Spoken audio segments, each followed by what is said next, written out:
Hi guys, so I have a fun and simple decor DIY project I'm excited to share with you today.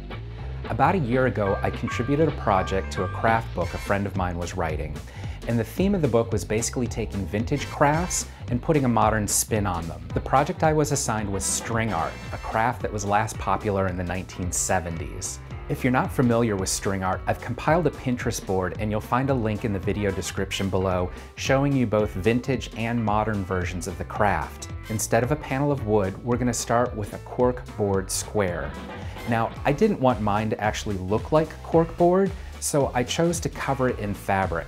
On a lot of vintage string art projects, you'll find that the boards were covered in burlap or even black velvet. I went with linen for a cleaner, updated look. So pick your fabric, cut it about 2 inches around the border of your cork square, fold it over and pin it in the back with thumbtacks.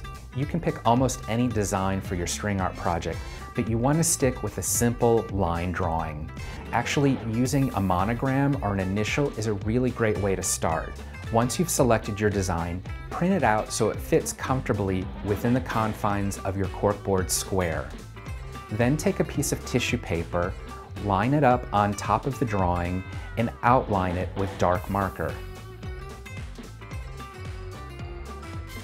Next, you'll take your traced image and lay it over the front of your fabric-covered cork square. Pin it in the corners to secure it.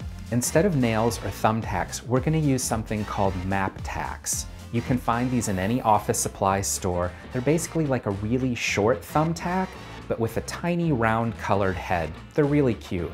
Go ahead and start placing the map tacks along the traced lines. Now, for straight lines, you can get a little wider, maybe every inch or two. For curved lines, you're going to want to place them closer together, maybe every ½ inch. Now, to create the image, you're basically going to be connecting the dots with thread. Pick a colored thread or two, tie one end around one of the map tacks, leave a tail that's maybe 2 inches long, and tape it down to the surface of the board.